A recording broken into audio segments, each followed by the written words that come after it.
Together, I think, the most extensive and inclusive voter fraud organization in the history of American politics.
Every time we vote, we're standing up side by side with the Founding Fathers, with the men of Valley Forge, with patriots and pioneers throughout our history, with all those who dedicated their lives to making this a nation of the people, by the people, and for the people.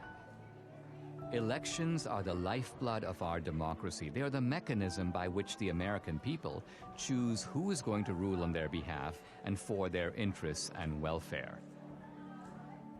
Without elections, there would be no way for the American people, for us, to exercise our legitimate sway on the future direction of this country.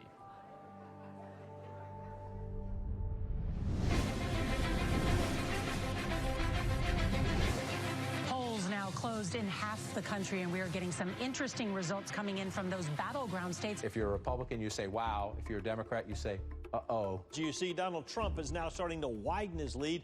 President Trump now with 54% of the vote. The president right now has the lead in the Keystone State. We're going to have a great night, and we're going to have, much more importantly, we're going to have a great 4 years.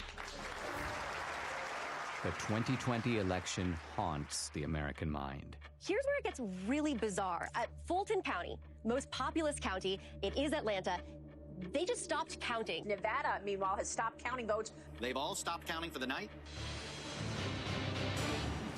All right, welcome back. This is CNN's special live coverage, 10:31 a.m. on the East Coast. Why am I giving you the time? Well, if you managed to sleep last night, things changed. You may have gone to bed thinking this election was headed one way, and then you woke up and you saw things were different. Also overnight, Joe Biden pulled ahead in the state of Georgia. Joe Biden takes the lead in Pennsylvania. Okay, we have an announcement to make. Joe Biden has run for president 3 times, and the 3rd time has turned out to be the charm. One side insists it was the most secure election in U.S. history. Let me begin with one immutable fact. The 2020 election was the most secure election in American history. It was the cleanest election, the safest election, the most secure election ever run. And make no mistake, there has been no evidence of any significant widespread voter fraud. Let me say it again. The 2020 election was the most secure election in American history. Period. This same side accuses anyone who disagrees with them of perpetrating a big lie or the big delusion. The big lie keeps getting repeated. The big lie is just that, a big lie. And despite a relentless media barrage, the other side remains convinced there was widespread election fraud. What I saw was not a secure and transparent election. Poll watchers claim the Travis County Clerk's office is locking them out. Last night, there was a major software glitch that actually delayed the counting of all of the ballots. A look at election fraud, and I want to look at secretaries of state who illegally changed the voter laws without the permission of their state legislature. There have been numerous attempts to prove election fraud. A van dropping off ballots in the early morning hours of November 4th, 8 hours past the deadline. She said her mother was in a nursing home and did not have the mental capacity to vote. We've obtained video tonight that shows a man dropping several ballots into a drop box. Scottsdale woman pleads guilty to casting a ballot in her dead mother's name. Shows a man buying a registration form for an absentee ballot from a voter, giving him, quote, pocket money, unquote, of $200. Yet courts have refused to consider these cases on the merits. The Supreme Court rejecting an effort by Republicans to reverse President-elect Joe Biden's win in Pennsylvania. The Supreme Court has rejected the Texas-led effort to toss out election results in 4 key states. Even some Republicans dismiss the idea of systematic fraud and call for us to move on. Fraud did not play a role in the outcome of the election. The election was fair as we've seen. We simply did not win the election as Republicans for the presidency. Rather than reject what happened on the 6th, reject the lies about the election, and make clear that a president who engaged in those activities can never be president again. But we can't move on unless we know the truth. Many other issues arise out of the 2020 election. Did the January 6 protesters go to D.C. to mount an insurrection? It wasn't an insurrection, it was a primal scream. To protect the Constitution of the United States against enemies foreign and domestic! They wanted their elected leaders to adjudicate the claims of election fraud. The left's claim that this was the most secure election is also the foundation for the widespread censorship on social media of the so-called big lie. This morning, President Trump waking up without his favorite megaphone. You will never again see a tweet from President Trump. But is it a big lie? Is it a lie at all?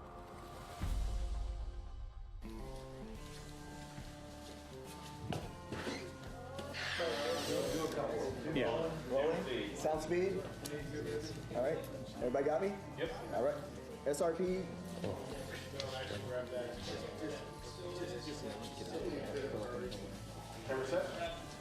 Ready? Set. Hey, I'm Dinesh D'Souza, and this is Season 1, Episode 1 of my new podcast. I started my podcast in early 2021 to speak the truth. But by simply asking questions about election fraud, you get booted from YouTube and Facebook. My podcast is sponsored by Salem Media, and I knew that other Salem hosts felt my frustration. Larry Elder, Dennis Prager, Eric Metaxas, Sebastian Gorka, Charlie Kirk. Let me begin by asking a very simple question. Do we feel confident or comfortable that we know the truth about what really happened in the 2020 election? I'm agnostic on this question, and I am awaiting more information. What about you, Eric? I think Dennis is a coward. I think, no, honestly, it's almost funny to me you say you're agnostic. And I think most Americans know that we don't know what happened and are not okay with that, by the way. I'm supposed to believe that a man who didn't campaign or campaign from his basement got more votes than the first black president in America. I don't believe it. Charlie? We have crumbs. We have some evidence here and there that the picture is far from complete. Larry, in your race, you were asked straight out, right? Do you believe that the 2020 election was stolen? What was your answer, and do you abide by that answer as of right now? My answer was that Donald Trump is in Mar-a-Lago, and Joe Biden is in 1600 Pennsylvania Avenue. The lawsuits did not succeed. Do I believe there was shenanigans? Do I believe there were irregularities? Absolutely, and said so.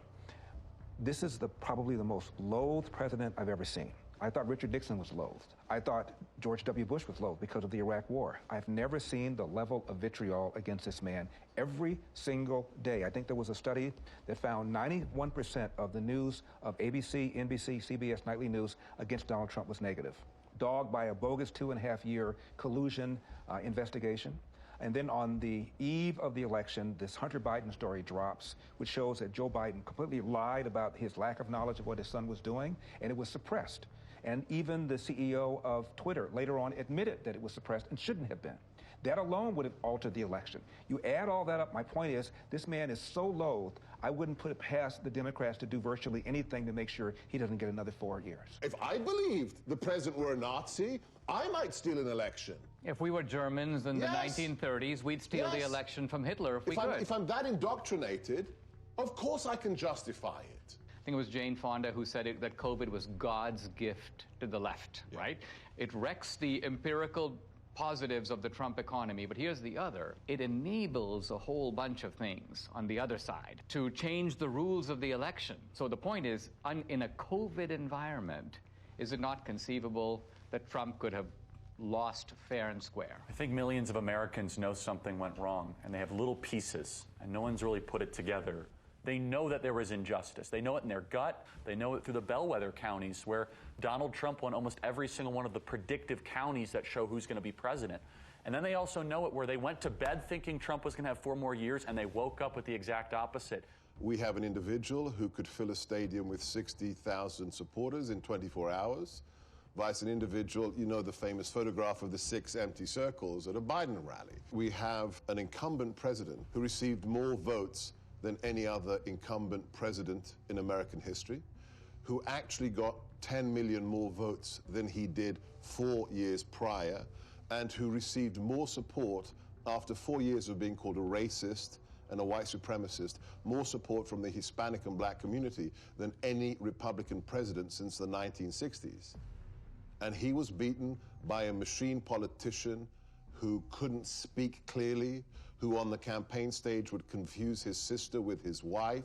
It just stinks. Now, is it possible that the very success of Republicans down ballot, I'm talking about Republicans running for the House, running for the Senate, running for other races, the fact that the Republicans as a party did pretty well, but Trump lost, doesn't that work the other way and undercut the idea that there was systematic fraud? It's an anomaly.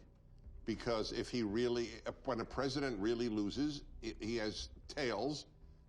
What is it called? Coattails. Coattails. And the down ballots lose. But they won. Why didn't they cheat on all of those? Why didn't they cheat in Virginia with Youngkin? And who's to say they didn't cheat? Not all attempts at cheating succeed. You're right. One other question. In the Republican Party, I keep hearing people who seem annoyed at the revisiting of the 2020 election. Their attitude appears to be, let bygones be bygones. Let's just move on.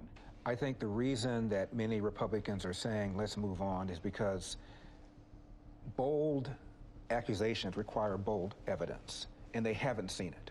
And because they know how vulnerable they are and how much they're going to be bashed. Well, yeah, you're called a sore loser. You're called a conspiracy theorist. The people who say that, let's move forward, are people in the elite who see Donald Trump as an anomaly. You will not win in any district in this country because you have said that the 2020 election was a fraud. And if they can't win on this issue, then don't use it. Well, it doesn't have to be the only issue, but their unwillingness even to speak up about it, I think, is despicable. Show me the proof, and I'll bet you they do speak up. Just like I will speak more, and I'm not running for office. But I have not gone on board of, I know for a fact this was a fraud. Show me the money. And in the words of Warner Wolf, let's go to the videotape. Now look, I mean, the Democrats, they have a history of voter fraud. Going back to Tammany Hall in the 19th century, we've fast forward to LBJ stealing his first race in Texas, John F. Kennedy, the allegations that he stole the presidency with voter fraud in Texas and in Illinois. They've done it before. I mean, you could have someone who has a criminal record and they're fully capable of robbing a bank, but did they rob the bank? Well, it looks like it. What does our friend Catherine think about all this? Catherine's been a little quiet, but I think that means that they're working on something. I think that you should give her a call and see what she thinks. Hi, I'm Catherine Engelbrecht, founder and president of True the Vote. Hey, good Trish. How are you? Hey, I'm doing fine. Hey, listen, I'm here with Debbie. Hey, Catherine. Hey, Debbie. You know how crazy it is out there. Have you guys been digging into this whole issue of voter fraud? Well, we have been working on something big. It's probably best we don't discuss it over the phone, but can we meet?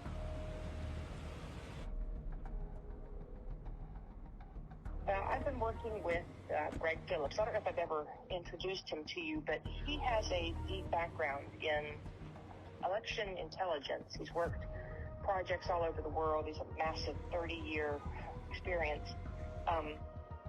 We decided to test a hypothesis, and we went really big. And now we have something that we think you're going to really want to see. So I'll send you the address separately.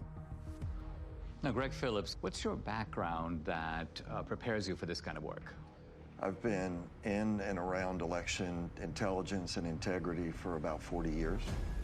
We've done investigations literally all over the world. It's a combination of data acquisition, data analysis, occasionally some in-depth data mining. Our ability to draw meaningful conclusions that link the who to the when to the where is significant in the space.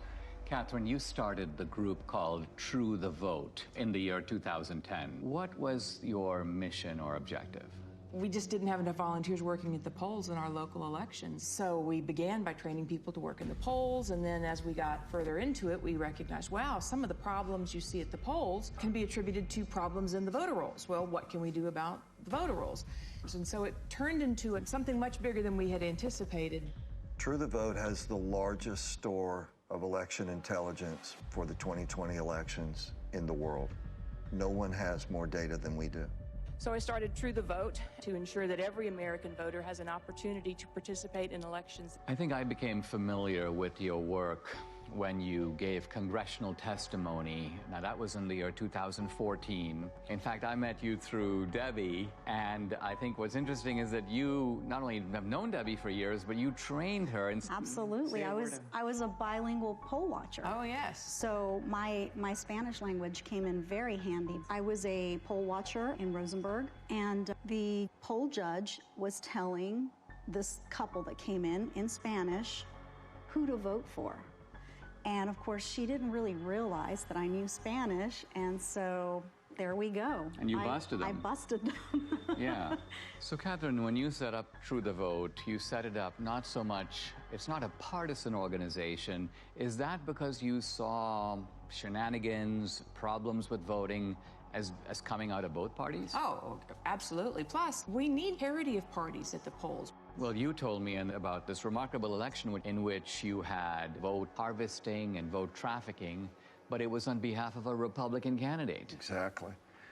In North Carolina, it was unique in that it actually overturned an election. There's going to be a new election in the North Carolina congressional district engulfed in a scandal over voting fraud. This all centers around allegations that an operative for Harris then hired a team of people to harvest absentee ballots, paying them between $2 and $3 a vote. So you have an activist, the guy's name was McCrae Dowless, and he worked for the Bladen Improvement Association, which was a kind of an African-American get voters to the polls, but apparently they were doing all kinds of vote harvesting, and he learned the strategy. Then he broke with them, and he took his services to Mark Harris, a Republican, well, actually a pastor who was running. Correct. And Harris won. He pulled it off. In 40 years of doing this, we've seen this over and over again. Sometimes the schemes are a little bit different. Sometimes it's people out banging on doors, gathering ballots. Sometimes the ballots are sent here, gathered here, deposited there.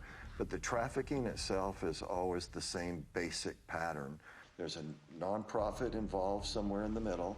There are people that are either collecting those ballots on the one hand or depositing those ballots on the other and getting paid for it. In no case is it acceptable to be paid for your ballot or to accept some form of remuneration for your ballot. And in no way, in no time, is that legal. I noticed, Catherine, that in the immediate aftermath of the election, when there were a lot of accusations and charges flying around, all reflecting these suspicions that something went deeply wrong, charges of foreign intervention, charges of machines, you and your organization were kind of dead silent. I got the impression that you were looking for a different approach. Given the outliers that were introduced in such a major way in 2020, namely the privately funded drop boxes, the mass mail out of ballots, the hypothesis was if you were going to cheat, how might one go about this? That would be provable, trackable, traceable. You said there might be some, let's just call them bad actors, who are delivering ballots systematically and illicitly to these mail-in drop boxes, and there might be a way to track them and to bust them. We didn't know. We decided we're going to let the data tell the tale, and we collected together a team of highly skilled contractors and put together a plan to see where the data would take us. What, Greg, is geo-tracking? So the idea is to collect these signals that are emitted from your phone. Your cell phone is delivering information to apps that are collecting that ping, so there are 4 key coordinates: the lat long, the elevation, and the time. And with that data, we can then build a pattern of life around you. So that phone's here right now. Well, where's it going to be at 5 o'clock, and where's it going to be tonight? Well, here's my cell phone. My cell phone is off. Can I be geo-tracked even with the cell phone being off? Possibly. Depending on the apps that are on the phone. Apps, depending on That's what marketing companies do all day, every day. Now, this is the point. We were at the Apple store and at CVS, and on both occasions, they knew where you were evidently. Absolutely. And they were telling you about specials, and they were, so people have experience of this. There's 300,000 or so apps that gather that data, and then they sell it to brokers. Isn't it also true that this geo-tracking has now become a vital tool for the military, for the intelligence agencies, and for law enforcement? Indeed, they're using it almost every day.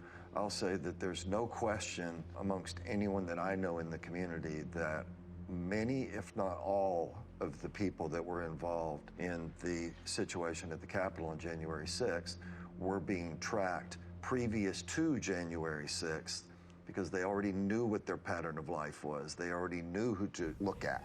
Many of the people who stormed the U.S. Capitol on January 6th left digital footprints that law enforcement has used in making arrests. You're saying they must have known about these people before, because some of those guys were arrested 1 day, 3 days, 5 days after January 6th, and that's not enough time to do the geo-tracking analysis. The very idea that you could go from the afternoon of January 6th to acquiring the data, tracking the data, unmask who actually owns that phone, which the government is required to do, and then get it to a grand jury, make an arrest in 72 hours? Impossible. It's not possible. They had to have been tracking the people in advance. But the fact of the matter is, these techniques are used every single day by law enforcement, the intelligence community, the Department of Defense. Was geo-tracking part of the way that the CIA was able to identify bin Laden? It certainly played a role. It's even more sophisticated today than it was when bin Laden was disposed of. More and more apps are participating in this program, if you will. The reliability of geo-tracking is not substantially different from the reliability of a fingerprint or the reliability of DNA. If it identifies your phone, now I could have given my phone to Debbie, but the simple truth of it is my phone was there on this particular date, and there's absolutely no question about that, right? That's correct. Now, you decided to purchase through these brokers that make this information available to companies, they make it available all kinds of places to buy data. Let's talk about the methodology. You identified data in certain places, and by and large you focused on the states where the election was decided. Tell us, what are the areas that you bought data for, and what were you looking for? And what's the time period? October 1st through the election. In Georgia, we actually bought from October 1st through January 6th after the runoff. So we went in, We decided to do the Atlanta metro area because it picks up some rural areas, it picks up some urban areas, it picks up some suburban areas. 309 drop boxes in the area. And we thought, okay, well, this is a pretty good test. We, in essence, sort of fenced around those. Geofencing, so-called. Geofencing. And then we were able to make purchase of data of people that had been near those drop boxes, but also near the organizations. Across the country, we bought 10 trillion signals. When they give you this data that you then have to go through, what does this data look like? Well, it's a massive data transfer. We have more than a petabyte of data. You're talking about transacting hundreds of terabytes, so it's a significant move of data. You have 10 trillion signals, that's a lot of signals. So what was the criterion that you set? Final decision was they had to have been to 10 or more drop boxes, meaning unique visits inside of a space, and 5 or more visits to one or more of these organizations. Those were the outliers. It was such an aberrant pattern. So what you're saying, I mean, it seems to me there's no reason for someone to go to even 2 drop boxes, but you're saying that maybe there's a conceivable reason someone did that. Let's identify a large number of drop boxes and multiple trips, and that way we're going to catch not all the offenders, right, but the worst offenders. The way we would describe it is we want to absolutely ensure that we don't have false positives, meaning including people that should not have been included. We're not in any way saying that this is all there is. We're just saying that based on our criteria that we identified in Atlanta, 242 people that went to an average of 24 drop boxes in 8 organizations during a 2-week period. 242 mules. Now let's pause for a second. What is a mule? When we started the project, we had to figure out how are we going to describe the individuals and the elements involved. And to us, it felt a lot like a cartel. It felt a lot like trafficking. It can be trafficking in drugs, trafficking in humans. In this instance, it's ballot trafficking, and so we began to use that vernacular. A mule is, by our definition, a person that is involved in picking up ballots from locations and running them to the drop boxes. So you have the collectors on the one hand, you have the stash houses, which are the nonprofits, and then you have the mules that are doing the drops. What do we know about them? Who are they? Well, first let me say, this is not grandma out walking her dog. Bad backgrounds, bad reputations. We've had, encounters with several that are, not terribly positive. Violent guys. Can be. They are interested in one thing, that's money. Do we know, by the way, how much they get paid? According to the people that have shared information with us, it's generally $10 a ballot. In the Georgia runoff, that number was higher. 2020, of course, was the year of the Antifa riots, the BLM riots, and it was all going on in the months and weeks leading up to the election. Right. And so in the data, you have geo-tracking data of the drop boxes, but you also have data on the rioters. There were several different violent BLM Antifa riots in Atlanta. In one of them, we had 36 of our mules participate in these violent riots. There's an organization that tracks the device IDs across all violent protests around the world. We took a look at our 242 mules in Atlanta, and sure enough, dozens and dozens and dozens of our mules show up on the ACLID databases. So again, this is not grandma out walking her dog. These are, violent criminals sometimes. There's not just a criminal element, but there is an ideological element, and that there's an overlap between people. I mean, you're not going to go to an Antifa riot and find it overpopulated with patriots or Christians or Republicans. These are people on generally the far left. And turns out that these are people who also help to make up the mule population. I think that's also borne out in our target organizations themselves. They're not like Republican organizations. These right? are left-wing Democratic organizations. Yeah. Let's zoom in here. So the mule is the delivery man. The mule is the delivery woman. And what you're saying is they have a starting point or multiple starting points, and then they have the end point. And the end point is the drop box. That's right. Right? That's right. But you're saying that they get the ballots from somewhere, and then they go deposit them in multiple drop boxes. One of the questions that will come up in the work that we've done is, well, how do you know that this wasn't just somebody that's got a big family and they just deposited a bunch of ballots once? Or how do you know that this person didn't just work at a location that is near a drop box and so they're constantly going by a drop box? And the elements that are additive here, the going to the nonprofits, the ability to identify the pattern of approach to a drop box, and that it is going not past a drop box and on, but directly to a drop box and back to another point and then to another drop box. All of these things. I mean, isn't the timing significant? If some guy's going to a drop box at 2 a.m. in the morning, presumably he's not like out for a walk. Right. So we're going to show you a visual, a pattern of life that someone can see and look at rather than just a whole spreadsheet of numbers, being able to look at it in this manner. What you see here on the screen is a single person on a single day in Atlanta, Georgia. They went to 28 drop boxes in 5 organizations in one day. What are the orange dots? Those are drop boxes.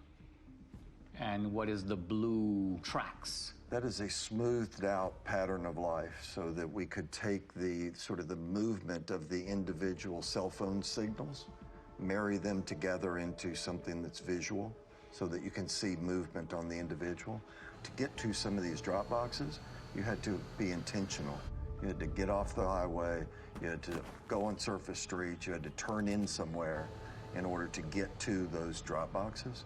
And the circles, I take it, reflect the nonprofit centers? Are that the places where the ballots originate? The stash houses, where the ballots are collected and handed to the mules to take to the drop boxes. Now let's move over to Arizona. How many mules in Arizona? A little over 200.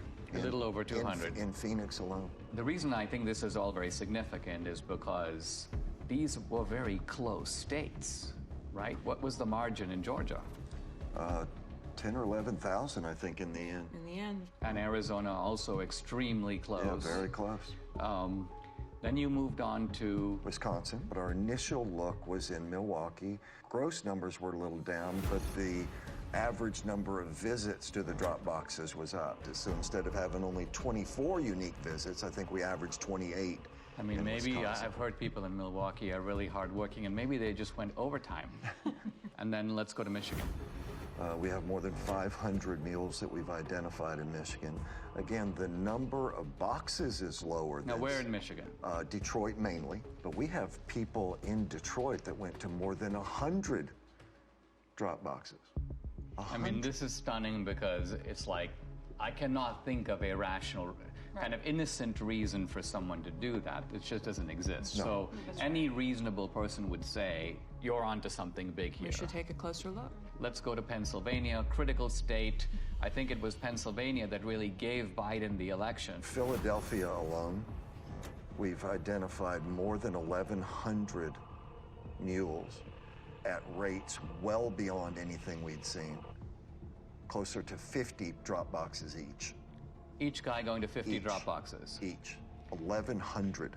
We saw people driving back and forth to New Jersey across the bridge. But you're saying the ballots may not even be from Philadelphia or from Pennsylvania. We're saying somebody should investigate. But you're investigate. saying that the origin point appears to be Jersey. Now, running 1,100 mules times 50, we are 50,000 drop box visits by the mules alone in Philadelphia or greater Philadelphia area. Now, as you were assessing this data, you had, the two of you, and I'm not sure which of you came up with this, a genius idea in my view. It was your, of course, of course, who else? Well, to validate your data. We chose to look at 2 murders that were ebbing on cold case status. And in Atlanta, 8-year-old Secoria Turner was killed by rounds of gunfire shot into a car. It happened just outside this Wendy's parking lot. Bought the data and the team got to work. You could see visually that there were only a handful of unique devices that could possibly have pulled the trigger. So this is the area, and this is where the Wendy's was. And are you saying that each green dot is the same guy, but moving through time? Each color is one person. The shooting actually occurred right here in this parking lot, sort of inside of this circle are really the only potentially legitimate shooters. Each of these devices has a unique device ID, and we turned the bulk of this information over to the Federal Bureau of Investigation. Now, I read, they've arrested 2 suspects. They have. 2 suspected gang members will appear in court this morning on charges that include the shooting death of 8-year-old Secoria Turner. And isn't it true that this tracking these movements, this parallels exactly the work you're doing with the mules? Exactly. It's one thing to have the scientific evidence, which is persuasive on its own merits, but do you have video evidence? We do. How much of it do you have? 4 million minutes of surveillance video around the country. Official surveillance video of these mail-in drop boxes? Yes. How do you get it? You can file for open records requests. Any citizen can do this. It was a very difficult series of steps that had to be followed to procure the actual surveillance video. Do you have video in Georgia? We do. Is it video from the presidential election, the runoff election, or both? Both. Do you have video from other states? Some video from Arizona.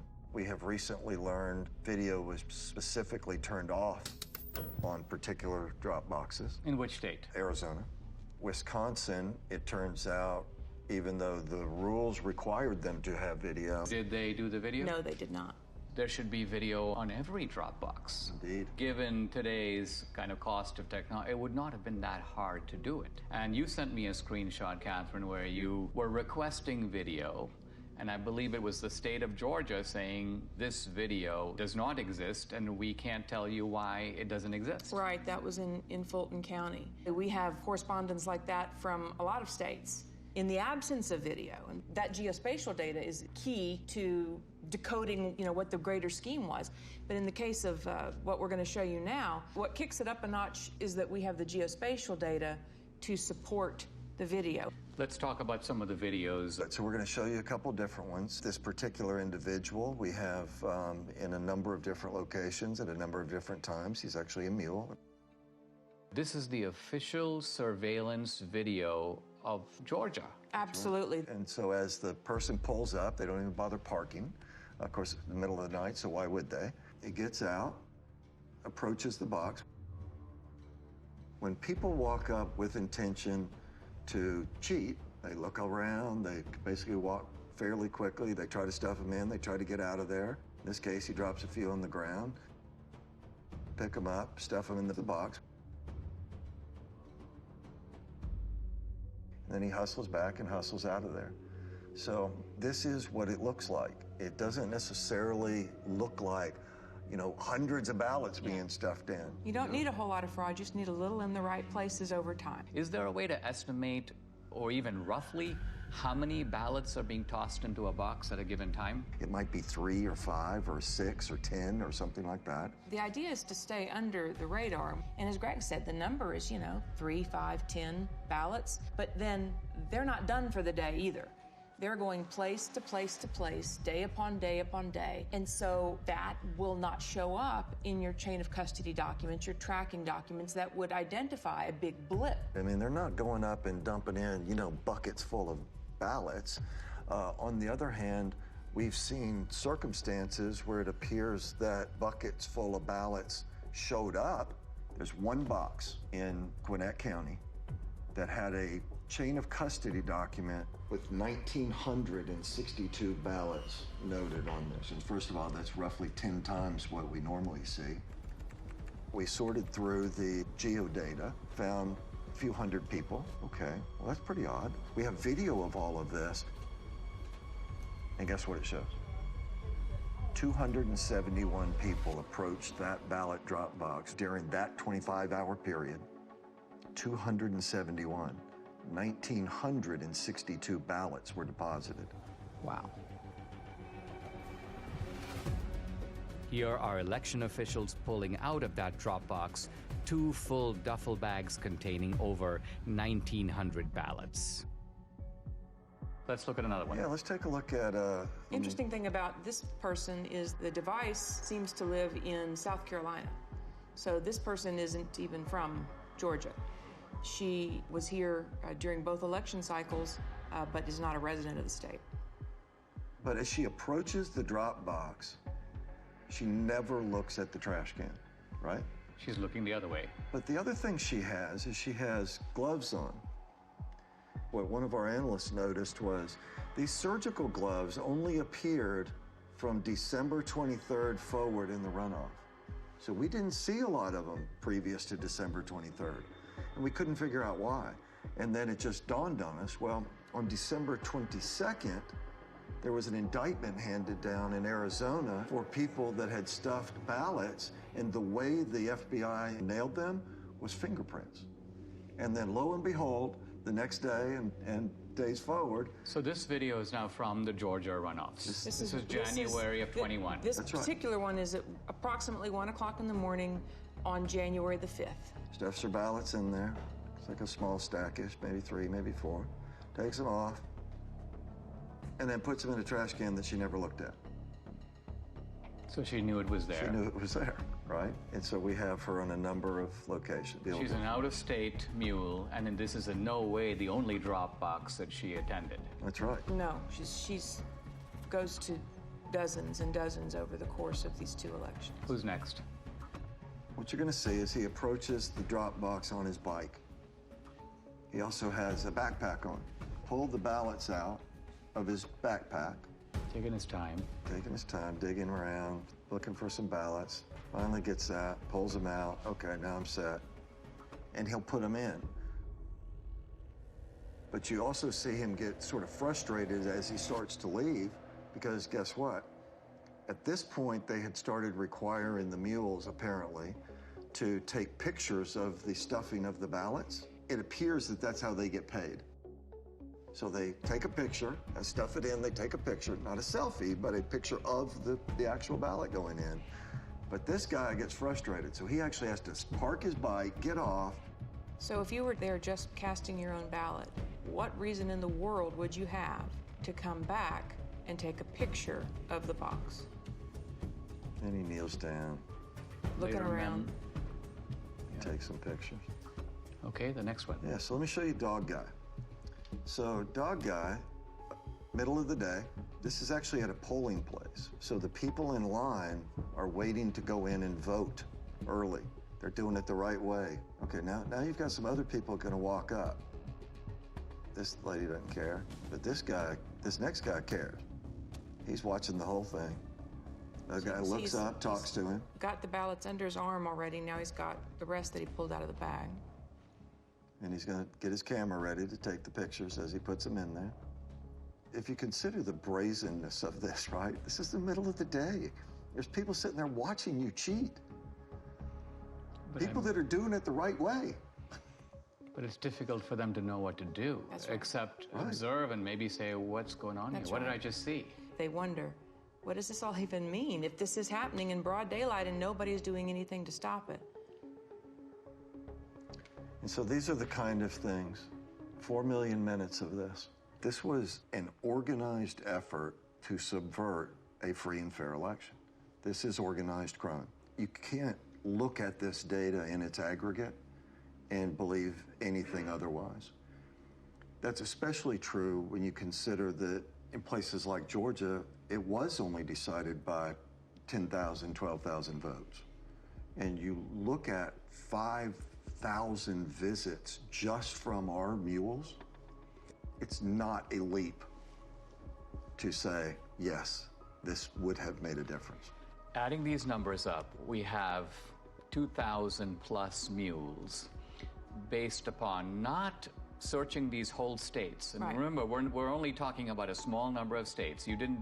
We're not talking about the whole country. We're not even talking about whole states. We're not even talking about whole states. Right, that's right. And we're also talking about a gross undercount of the actual number of mules because you set a high bar. They had to go to 10 drop boxes. So if there's a mule who went to 7 drop boxes, you wouldn't catch that guy. And they had to go to nonprofits. So they had to meet those 2 criteria and then go to one of the geofence drop boxes.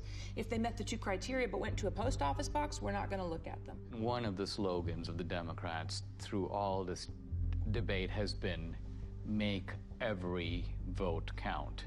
And I think we can now see in a chilling way that this is kind of what they mean. What they mean is, it doesn't matter if all kinds of illegal ballots are being dropped in, let's just count them. Now the narrative needs to be that this is the most secure election. This is the most fabulous election we've ever had. Pay no mind to the millions of Americans that are saying something is not right. This does not make sense. Nothing to see here. Just smile and wave, boys. I mean, wouldn't it be an accurate summary to say that these voter bills that the Democrats are desperate to enact, to federalize the election, isn't it that they want to take all these special provisions that have enabled what we've described, or you've described in the 2020 election, and make it permanent? If we don't wake up and do the hard, roll up your sleeves work that it's going to take to reel this all back together, then yes, all the pieces are in place for our election system to be in permanent lockdown. And it will be done under the watchful eye of a media that will tell you it's all just fine. It seems like they are subverting democracy in the public pretense of protecting it. Absolutely. And it won't stop unless we stop it. If I look across the swath of Republicans, this is not the kind of issue that they seem to be comfortable with. It's almost like they would rather endure. That's right. As I said, well, it's a gamble, right? Because the ones that are enduring are currently elected and in power. When you watch these brazen acts and nobody says a word because they're scared that they're going to be sued, because they're scared that they're going to be canceled, because they're scared that they're going to be silenced, that kind of chilling effect is exactly what they want. And as I said, on the other side of fear is freedom. If you never get past the fear, you're never free. Let's sum up what we know. Do we know for sure that this was not, in fact, far from, the most secure election in history? It was not. We know that for a fact. Do we know for a fact that there was coordinated, systematic fraud in all the key states where the election was decided? Yes. Yes. And therefore, does it follow that the people who suspected fraud, even though they didn't have the proof, their suspicion was right? Absolutely. Their instincts are right. And moreover, that the states that are trying to do something about systematic fraud by restoring a modicum of, let's call it the old rules, checking your voter ID, checking signatures. You want a mail-in ballot? You know what? You got to request an absentee ballot. We're not going to send 20 million ballots out there and see what comes back. That these voter integrity laws, far from being voter suppression, are actually a legitimate way to make sure that the people who vote are actually eligible to vote. 100% accurate. That's absolutely correct.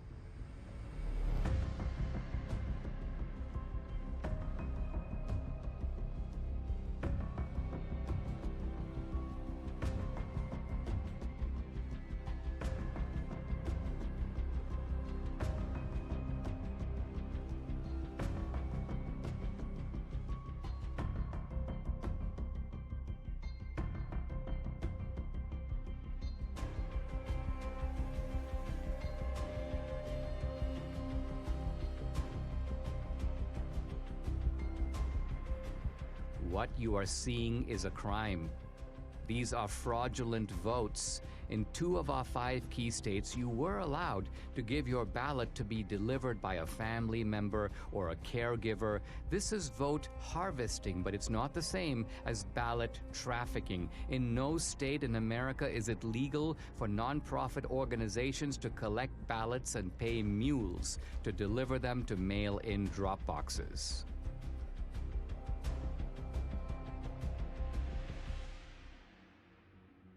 Now we come to the most important question of all. Was the magnitude of vote trafficking in these key swing states enough to tip the balance in the 2020 presidential election? Let's first narrow in on just our 2,000 mules. Their average number of Dropbox visits, 38. Their average number of illegal ballots deposited per visit, 5. That's 380,000 illegal votes. But was this sufficient to put Biden in the White House? To answer that question, we must look at each key state. In Michigan, 500 mules, averaging 50 Dropbox visits and 5 illegal ballots per drop. That's 125,000 illegally trafficked votes, not quite the 154,000 vote difference between Trump and Biden. So Michigan, with its 16 electoral votes, stays in the Biden column. In Wisconsin, 100 mules, averaging 28 drop box visits and 5 illegal ballots per drop. That's 14,000 illegally trafficked votes, 6,000 votes short to give Trump the win. So using only our mules, Wisconsin's 10 electoral votes stays in the Biden camp. But now we come to Georgia. 250 mules, averaging 24 drop box visits and 5 illegal ballots per drop. That's 30,000 illegally trafficked votes, far more than the 12,000 vote difference between Trump and Biden. So Georgia, with 16 electoral votes, moves over into the Trump column. In Arizona, the numbers are roughly the same. 200 mules, averaging 20 drop box visits and 5 illegal ballots per drop. That's 20,000 illegal votes. Again, these illegal votes are substantially more than the 10,000 vote margin that gave the state's 11 electoral votes to Biden. In Philadelphia, Pennsylvania alone, 1,100 mules, averaging 50 drop box visits and 5 ballots per visit. That's 275,000 illegal votes, again comfortably exceeding the 80,000 vote margin between Trump and Biden. So Pennsylvania's 20 electoral votes goes for Trump. Shockingly, even this narrow way of looking at just our 2,000 mules in these swing states gives Trump the win, with 279 electoral votes to Biden's 259. But no one thinks that our 2,000 mules were the only mules trafficking illegal votes. To widen the search, Greg and his team lowered the criterion from 10 or more to 5 or more drop boxes. This revealed a huge upsurge in the number of mules from 2,000 to 54,000. 54,000 mules. Next, they used a very conservative estimate of just 3 ballots per drop box visit. Now, when we multiply this increased number of mules times the 5 drop box visits per mule times just 3 illegal votes per drop, we find election fraud on an astonishing scale. In Wisconsin, 83,565 illegal votes were trafficked. In Georgia, 92,670. In Pennsylvania, 209,505. In Michigan, 226,590, and in Arizona, 207,435. Using this calculus, Trump would have won all the key states. And the final electoral vote, 305 to 233. I wanted to get my Salem colleagues' take on what I'd learned here.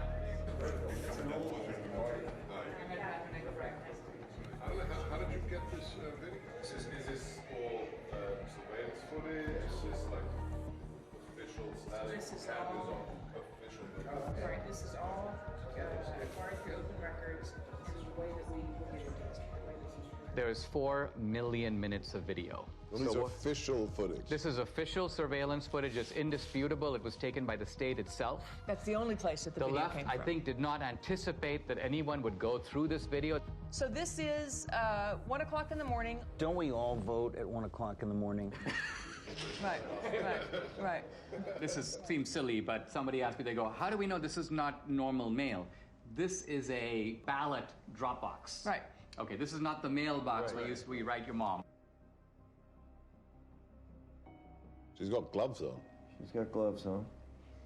And what does she do with the gloves? Ooh. Whoopsie daisy. Hang on, she walked straight past that can and didn't see it. You gotta show that again. It's hilarious.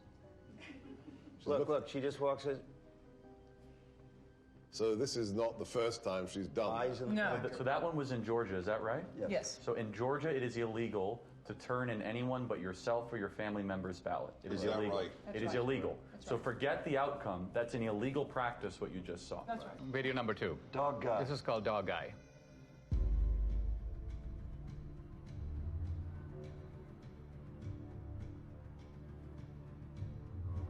He's taking pictures.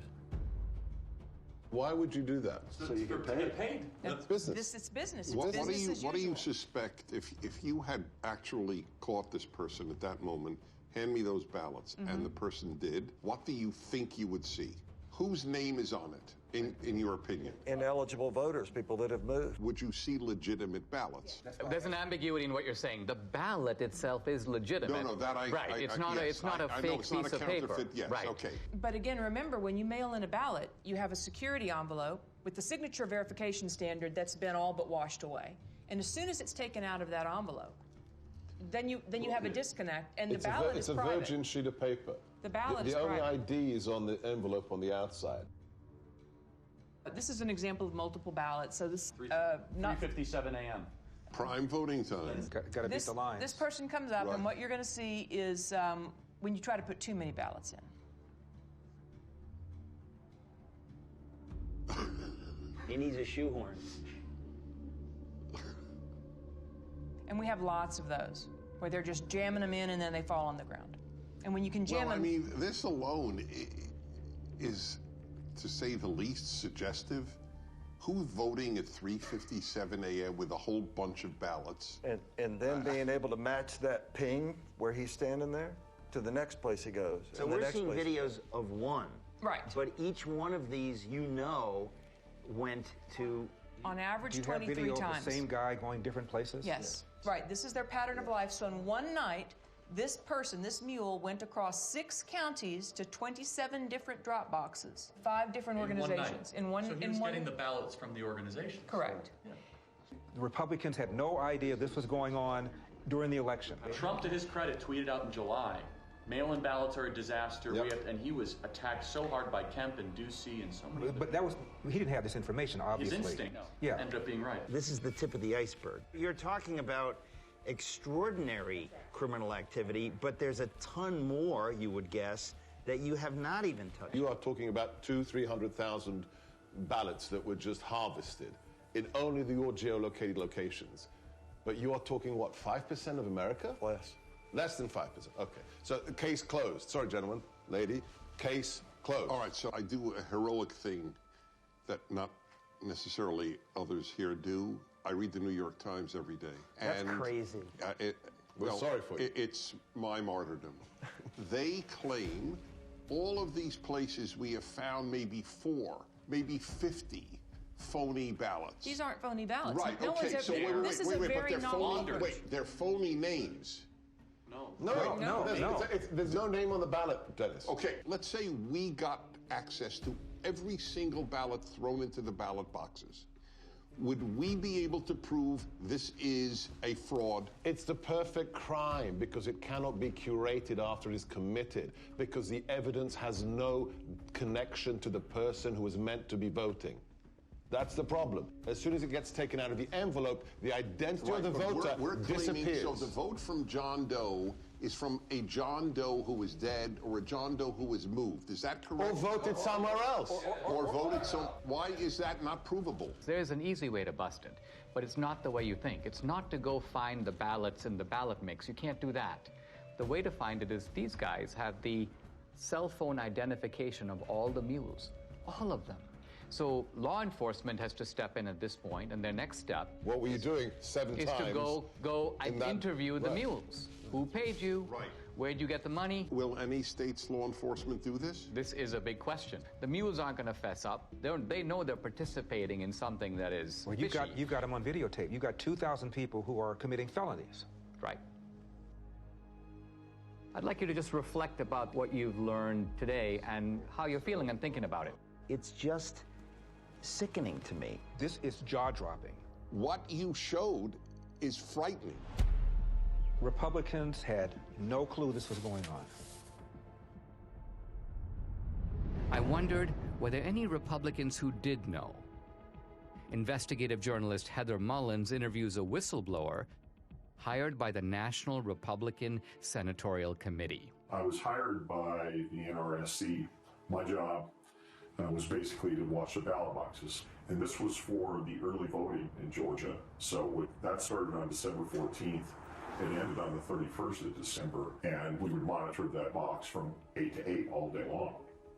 So consequently, during those 2 weeks, I monitored those boxes indiscriminately. I would move around to the different areas in the boxes and watch them 30 minutes here, an hour there. And then I would start to see things where I'd see people walking up with backpacks, and they were unloading large numbers of ballots, stuffing them in the box. Recorded some of that and took pictures of it and dates and times and those things. I spotted plates from Texas, from Colorado, South Carolina, North Carolina. And I just thought that was odd that all these states were coming in and these people would get out and I'd watch them get out and then they'd go up to the ballot and stuff the ballot in the ballot box. I thought that was kind of odd. So, we took pictures of those things when we took pictures, recorded license plates and those things. And then I uploaded those photographs to a Dropbox. Then when it came to the Georgia runoff, the actual day of the election, which was January 5th, I was up there, it was early in the morning. Now, there were Stacey Abrams people all along the sidewalk up there. How did you know that they were Stacey Abrams people, though? Well, they had those masks on that said vote. Okay. She has one of those things.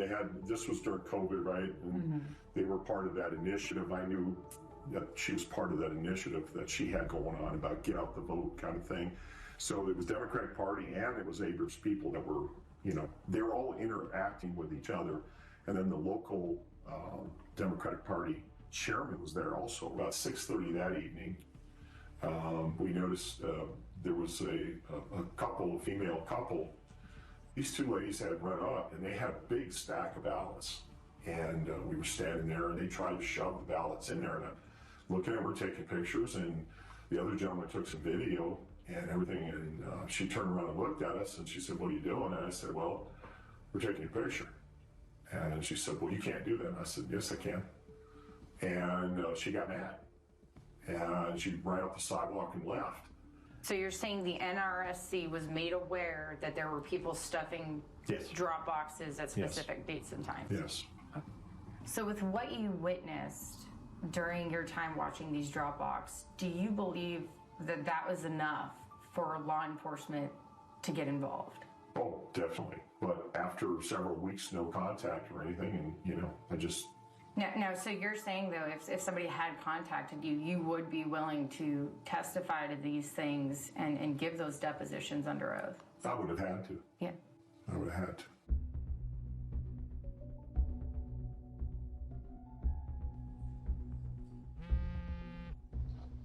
Catherine, hey. Greg just interviewed an informant in Arizona who's now cooperating with authorities. Oh, wow. Okay. Check your email. Okay, awesome. I'll do it. Thanks so much. Okay, bye. Hey, honey. Yeah. Take a look at this. So this is, I remember Greg was going to interview that mule, and so we got the video. Thank you again for. I guess they're concealing her identity. So what was your job? Like, what were you doing?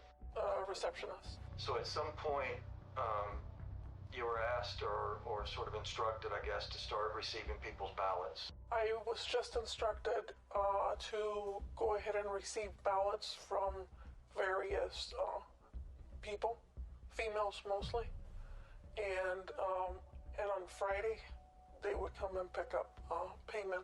I assumed it was payments for what they were doing. So they would, during the week, they would bring them in at various times, and then you would pay them like all on a Friday. Is that kind of how it went? Yes. Interesting. And then I would get a call to find out how many ballots were brought in and if they were already pre-filled out first. And she would come to the office, look at them, and then before she left, she would either take them herself, but other times she would ask me if I could drop them off at the library. So what was the instruction? Just to drop them off. In the drop box? In the drop box. The early ballots. Can you give me an idea of how many you personally put in the box? Hundreds? Could have been, yes. And was there a reason she wanted you to go to that drop box as opposed to maybe City Hall or something? There's no cameras. There's no cameras there. And she would want me to take it in the evening when it was dark also. Do you think this is widespread in Yuma County or elsewhere? I would say it is. So do you think that people you know in San Luis, they believe that their vote matters? I don't even think they know the meaning of what voting is. Do you personally think that the elections in San Luis are free and fair? No. They're fixed. they've been fixed. They already know, seriously, who is going to win the next election before it even happens.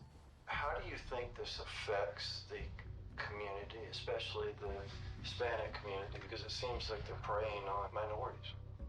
They're an easy target because most of the Hispanics that live in the town are not well educated as far as the law.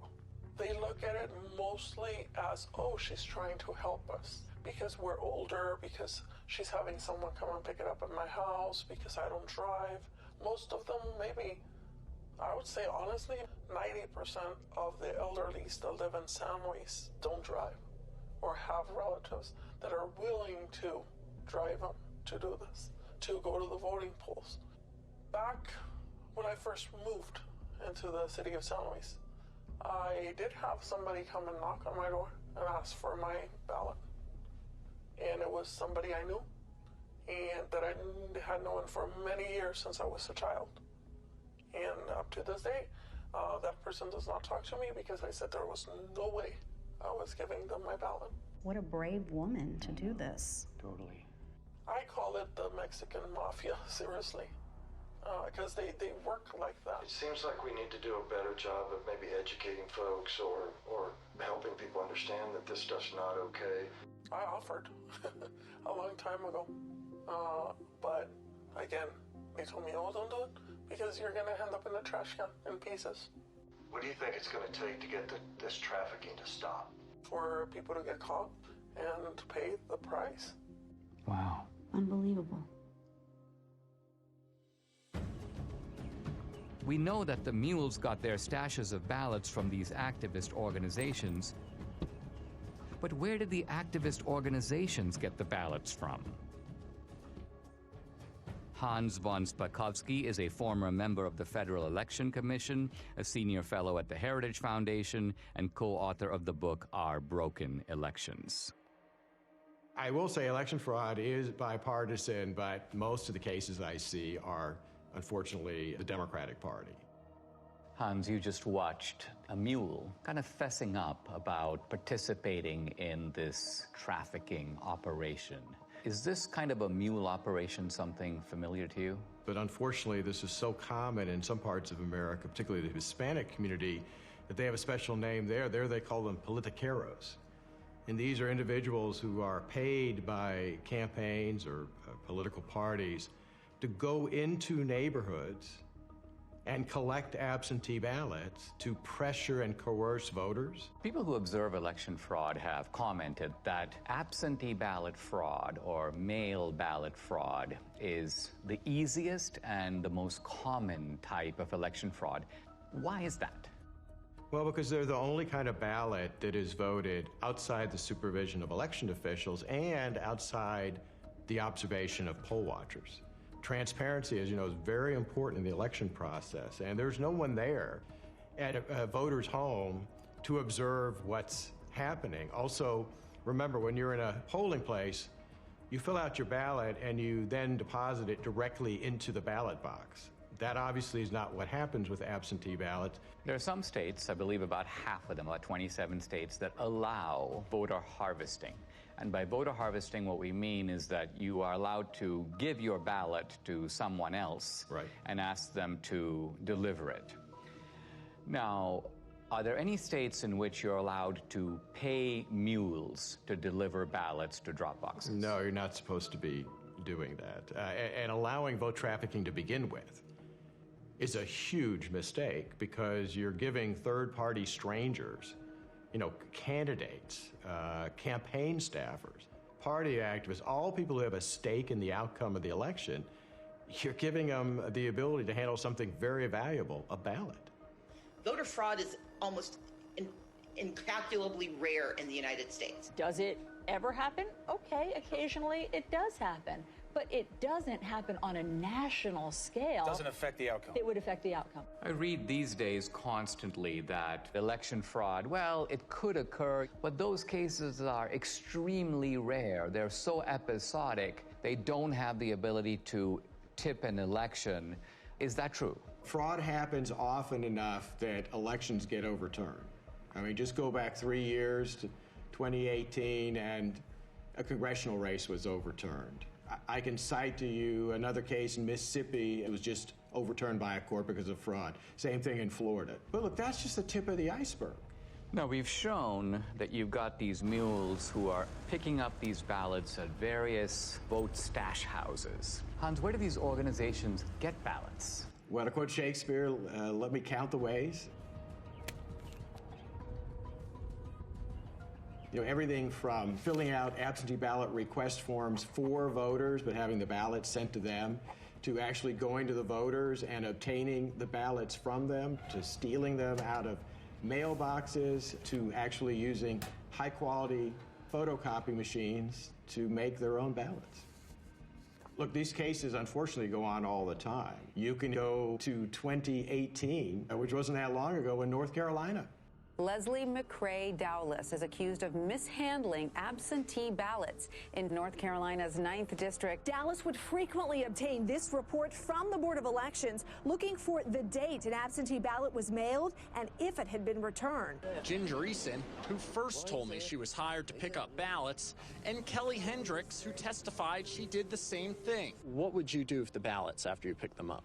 Take them straight to the office in Dublin and hand them over to McCrae, and I don't know what happened to him after that. I know there was stacks of them on his desk. There was testimony in the case that his staffers were falsely signing as witnesses on those absentee ballots.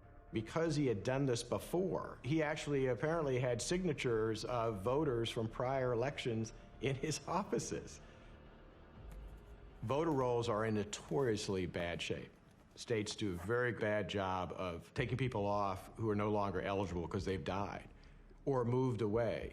And it's very easy to get hold of a state's voter registration list. So, you know, if somebody's on the list and they haven't voted in 10 years, you're probably pretty safe in trying to cast a ballot. On their behalf. On their behalf. Remember, in states that made the mistake of simply mailing out a absentee ballot to every single registered voter, well, if you're a fraudster and you get hold of that absentee ballot, you've got 90% of the information you need to fill it out because the name's going to be on the outer envelope and their registered address.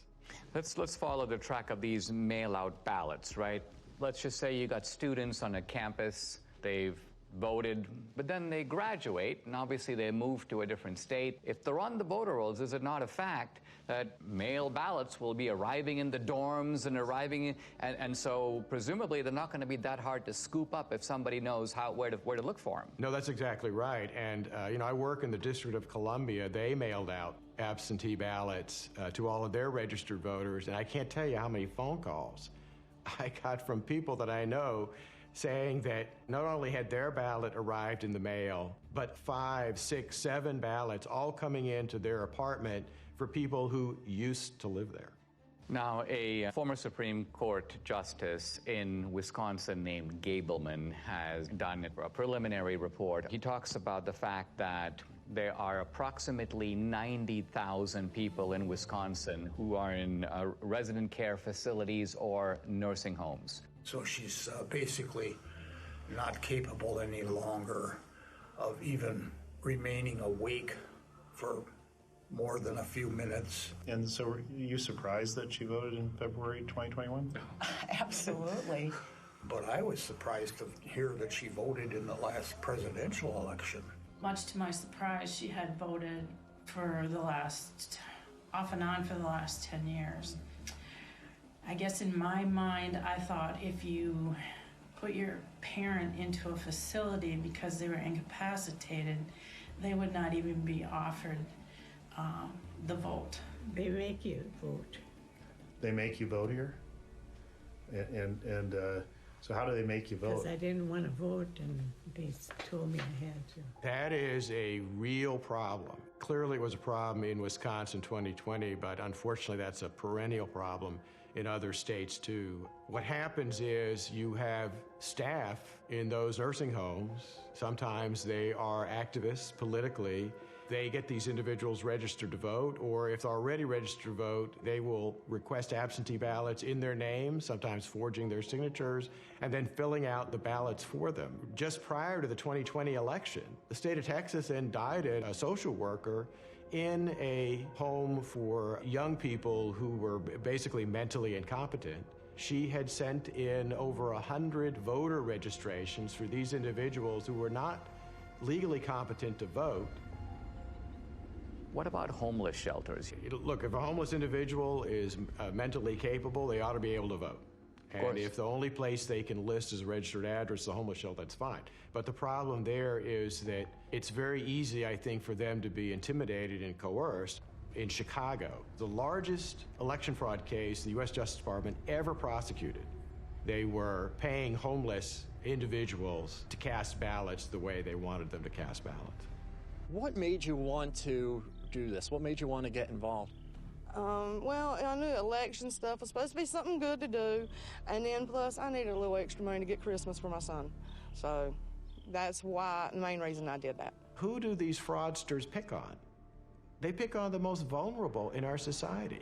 They go into poor neighborhoods, they pick on the elderly, they pick on people for whom English is not their first language. When we're trying to stop election fraud, we're actually trying to protect, I'd say, the most vulnerable people in our society.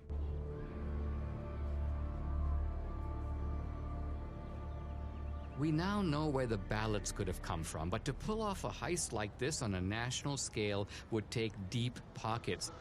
I wanted to find out where the money might have come from. Who could have funded the heist? I met with Scott Walter, an old colleague of mine at the American Enterprise Institute, who is now head of the Capital Research Center. This is an organization that has produced multiple reports on the funding of elections. People think of three rivers of money, really, that empty into the gulf of elections. The hard dollars to write a check to a candidate. The second you hear soft money or dark money. And then there's a third river that people tend to neglect, but Capital Research Center has studied intently, and that is the 501c3 nonprofit money. The kind of charity that you get to take a tax deduction for. That river is enormous. In the 2018 cycle, about $21 billion. Now, what do the IRS regulations say about the involvement of these nonprofits? By law, these nonprofit charities are forbidden to directly intervene in elections in any way or to help a particular party or candidate. The IRS is emphatic that you cannot intend or even have the effect of helping one party or candidate over the other. Now, let's talk about some of the key elements of this particular network that we're focusing on. We have drop boxes, and those drop boxes are, most people would think, funded entirely by the states. In other words, the drop boxes in Georgia are funded by the state of Georgia, but that's not entirely the case, is it? In the 2020 election, there was an unprecedented hundreds of millions of private dollars going into government election offices. The $470 million or so dollars were sent by Mark Zuckerberg and his wife. We did our part to secure the integrity of the election.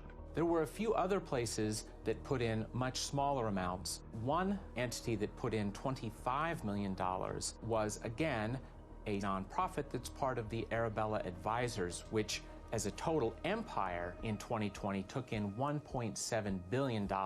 Is there any evidence that this operation had a partisan thrust or a partisan character? As we all know, big money rarely comes without strings attached. One of the big ones is lots and lots of drop boxes. Also, lots and lots of vote by mail. To get your nice big checks, you had to do things like have drop boxes, encourage vote by mail, have ads in foreign languages, all kinds of things that little by little are nudging the turnout for one particular political party. In addition to the $470 or so million that went into the Zuckbuck operation, you also had in 2020 a $120 million project, very secretive, called the Voter Registration Project. The $120 million, it came from Soros's foundation, it came from Visa's foundation, it came from Warren Buffett's foundation, it came from unions like the SEIU. The Voter Registration Project has as its goal increasing in the 8 target states over 2 million voters who are overwhelmingly expected to vote for the Democratic Party. And so the states that we're talking about here, Arizona? Yes. Georgia? Yes. North Carolina? Yes. Any others? Nevada, New Mexico. Here we've got an operation of illegal vote trafficking. You've got thousands of mules. They're being paid to do this. What you're saying is there is more than enough money available to fund any such operation. In fact, this would be only one part of a much larger effort to control the election.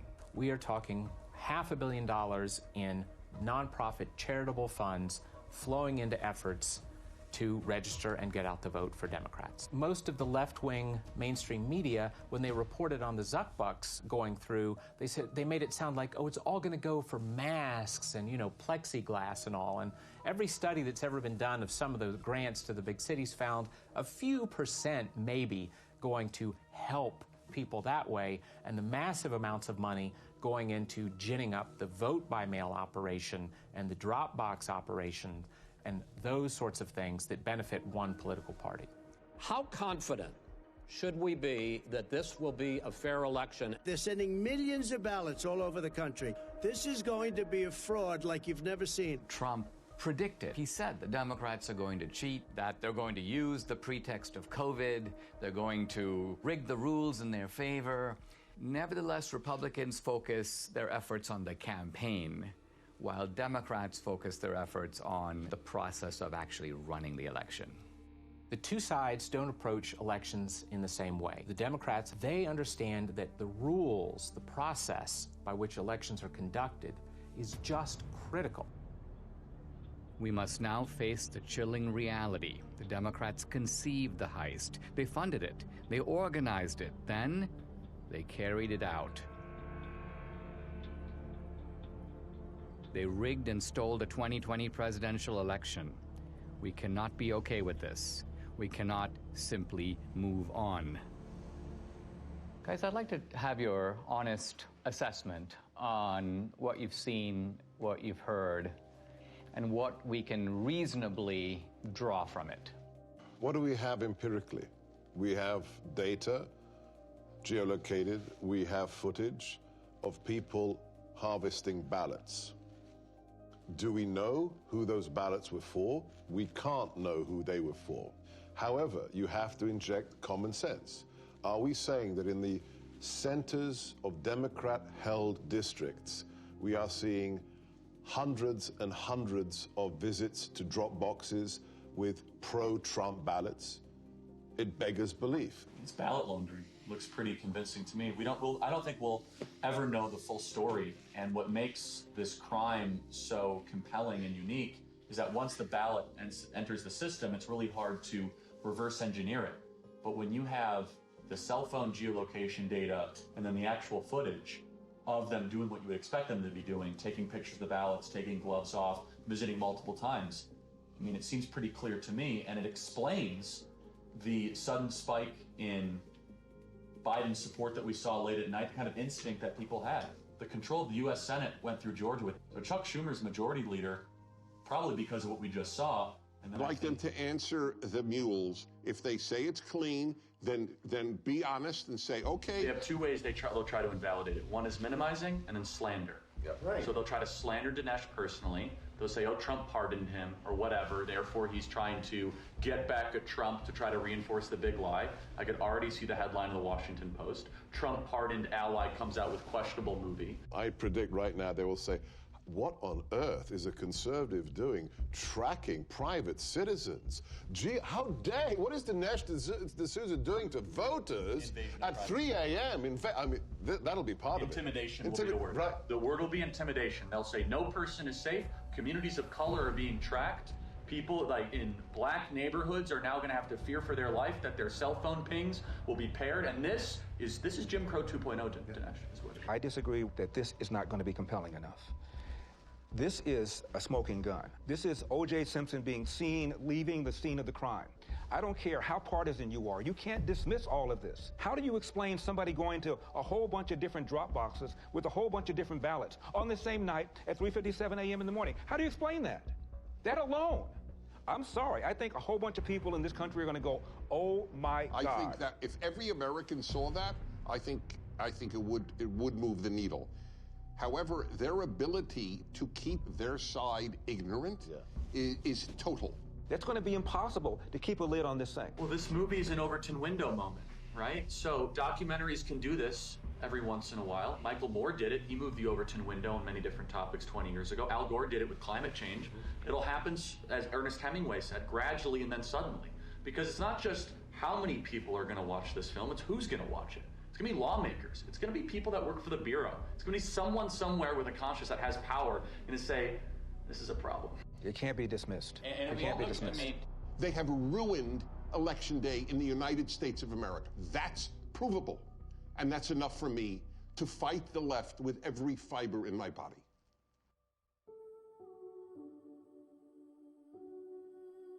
Without free and fair elections, we are not a democracy. We are a nation run by a criminal cartel masquerading as a democracy.